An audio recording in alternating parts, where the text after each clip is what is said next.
Suspendido de sus funciones en la parroquia de la Anunciación permanece el sacerdote Gerardo Joanón de la Congregación de los Sagrados Corazones, luego de ser vinculado por un reportaje de CIPER Chile con presuntas adopciones irregulares durante la década de los 70 y 80. Vamos a ahondar en este tema y para ello conversamos con el periodista justamente de CIPER Chile, autor además de este reportaje, Gustavo Villarrubia. Muchas gracias, Gustavo, por estar con nosotros. Hola, gracias a ustedes. A ver, lo primero, alguna gente puede haber leído tu reportaje, otros no. Está en CIPER Chile, lo pueden ver ahí, como también la entrevista que le hiciste después a este sacerdote.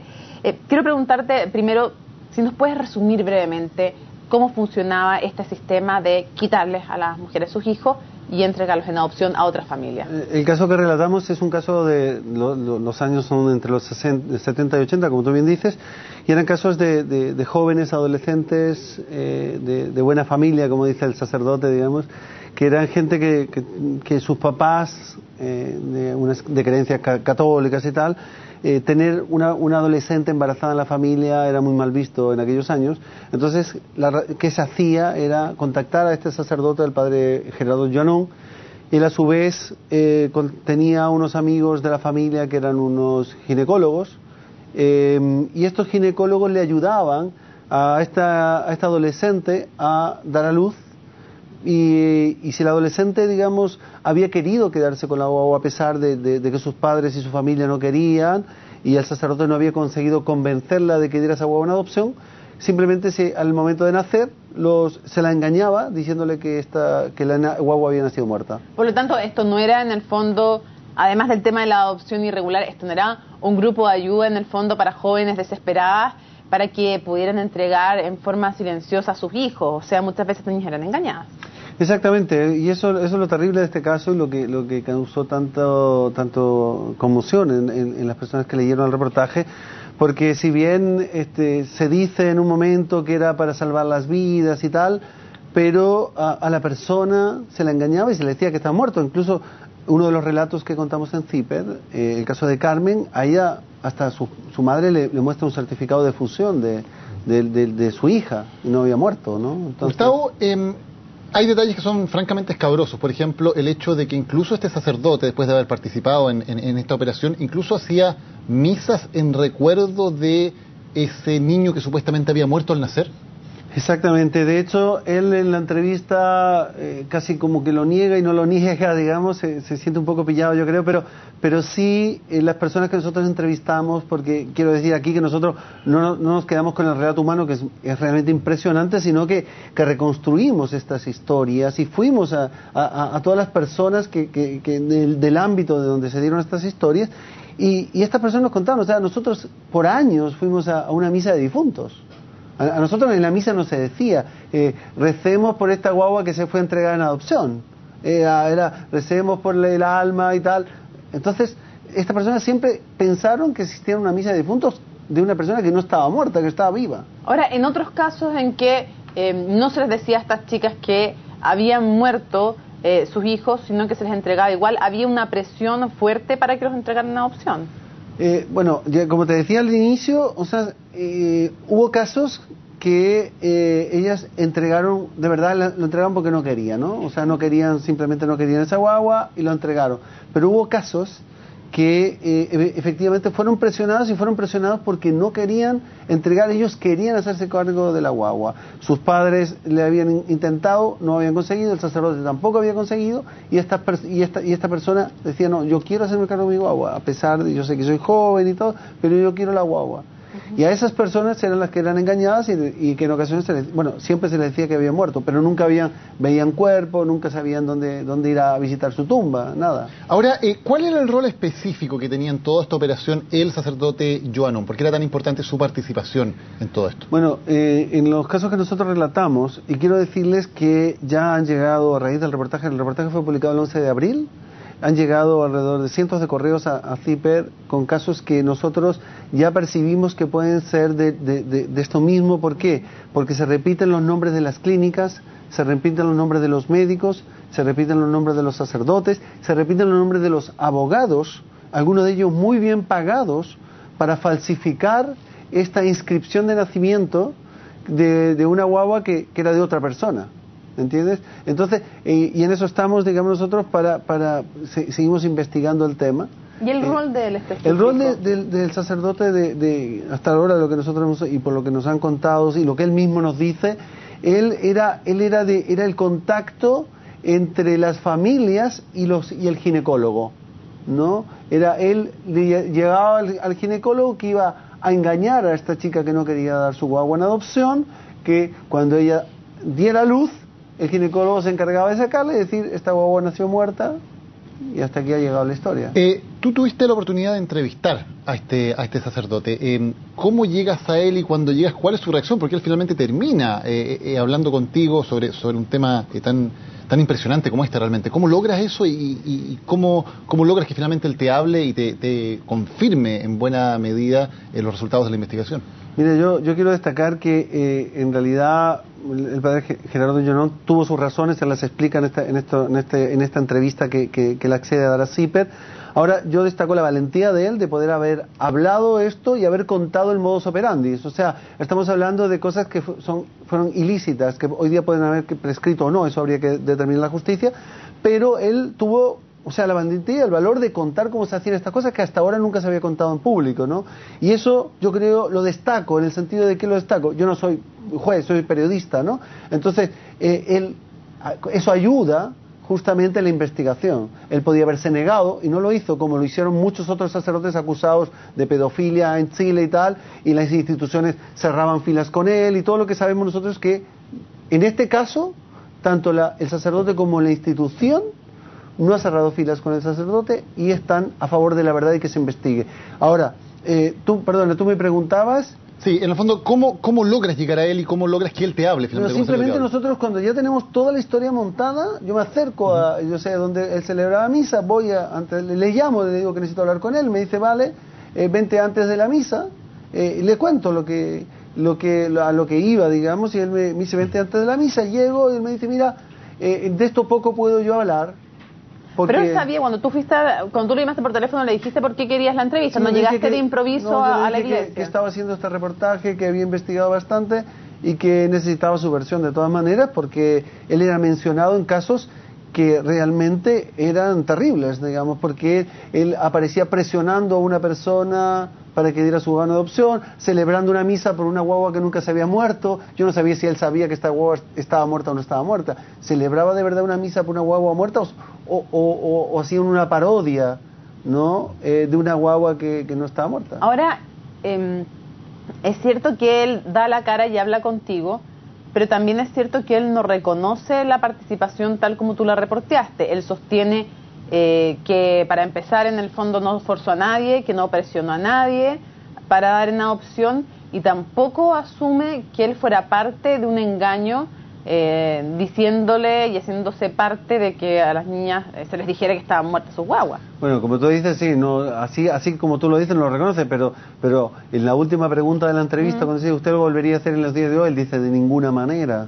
O sea, hoy día las cosas han cambiado de tal manera que yo hoy día no haría esto, ¿no? Y bueno, y eso es cuestionable también de muchos puntos de vista, pero nosotros somos periodistas, digamos, eso lo va a tener que determinar la justicia, si él actuó mal o no actuó mal, ¿no? Él cree que actuó bien, y él lo dice así, y por eso da la cara y habla, ¿no? Ahora, Gustavo, hay varios puntos que se abren. Uno es una investigación canónica, ya está suspendido este sacerdote por parte de su congregación, los Sagrados Corazones.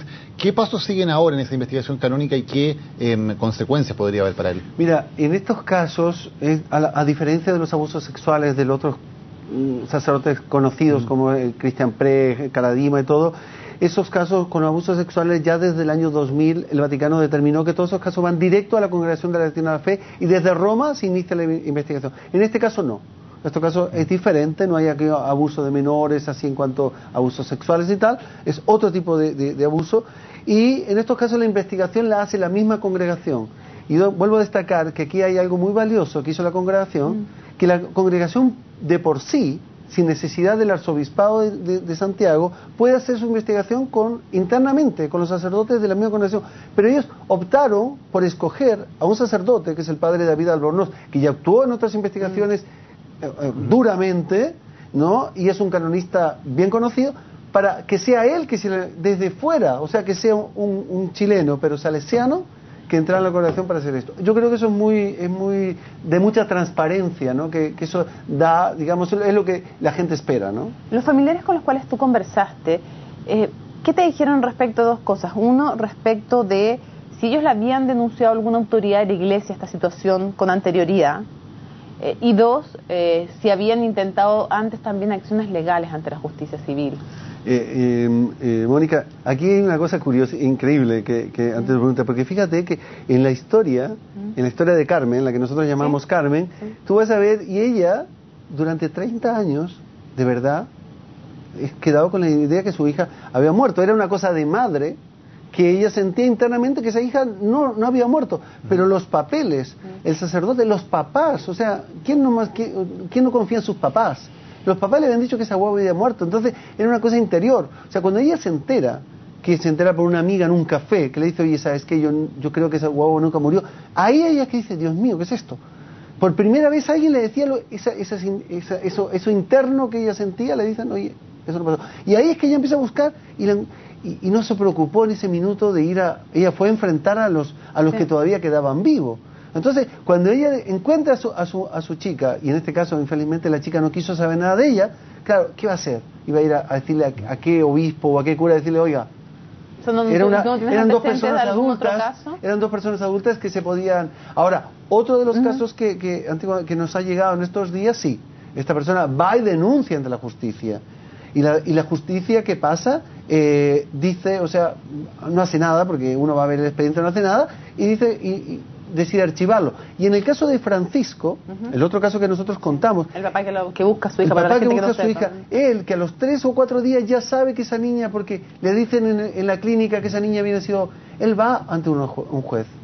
Él va ante un juez y le dice al juez, oye, me pasa esto, me raptaron, mi hijo desapareció, yo sé que nació viva y tal, y la juez, en esa época, estamos hablando de 1983, me parece que es el caso de Francisco, uno es 75 y otro 83, y va, el 83 de Francisco, va y le dice al juez, consulta con una juez, ¿qué se puede hacer en estos casos? Y la juez, Francisco me dice, la juez, él tenía 23 años en esa época, le dice, no tienes nada que hacer. Si la mamá decidió darle en adopción, tú no tienes nada que hacer. Y eso es lo que lo vuelve a él desesperado, no supo a quién más recurrir, ya estaba siendo tratado por loco, incluso por su propia familia, porque ¿cómo no creerle a un médico conocido? ¿Cómo no creerle a un sacerdote conocido que esa guagua había muerto, ¿no? Gustavo, tú lo dices, en su momento la labor de la justicia en este caso no existió. Hoy, habiendo pasado ya tantos años de los hechos, ¿hay alguna posibilidad de que haya una investigación judicial y haya eventualmente sanciones penales para los culpables o Mira, ya está todo en perfecto? realidad habría que ver si en estos casos que nos están llegando hay casos más recientes. Yo de verdad no tengo idea en cuánto tiempo prescribe un robo de niño, una suplantación de identidad, no sé cuáles son los delitos que se engloba aquí, no sé cuántos años prescribe, pero sí es verdad que hay personas que han aparecido en este minuto, gente que tiene 30 años que ha llegado a CIPER contando que hasta hoy día no saben quiénes son sus padres, y madres que leyendo el reportaje se dan cuenta que ellas también fueron víctimas de esto y no saben quiénes son sus hijas y quieren saber quiénes son sus hijas. Entonces yo creo que estas personas hoy día, que son las personas que Alex Vigueras, el superior de los Sagrados Corazones, dice en este comunicado público que les invita a ir allá a dar su declaración para que ayudarlas a que lleguen a la verdad, digamos. Yo creo que por ahí podría haber algo todavía en la justicia, ¿no? Gustavo, cuando entrevistas a este sacerdote, el sacerdote Joanón dice, mira, esto es algo súper común, había como unos 8 médicos o curas que hacían esto. ¿Ustedes han recibido más denuncias que involucren a más médicos y a más sacerdotes que estén además vivos? Porque ya los 2 médicos de este caso, de los casos que tú reportaste, están muertos, pero ¿hay más involucrados? Hay en estos casos, de este caso hay hay varios que están vivos, y yo he hablado con ellos. Hay uno que sale en el reportaje, es el neonatólogo de Carmen, que tuvo 3 hijos más y que fue el pediatra y que nunca le dice a en Carmen, su vida le dijo. Yo fui a preguntarle a este señor, ¿por qué usted nunca le dijo? Es que nunca me preguntó, dice. Y no se habla en la familia. ¿Cómo no le va a decir a esta persona, tú sabiendo que esa guagua nació viva, no le vas a decir? Y ese hombre sigue ahí.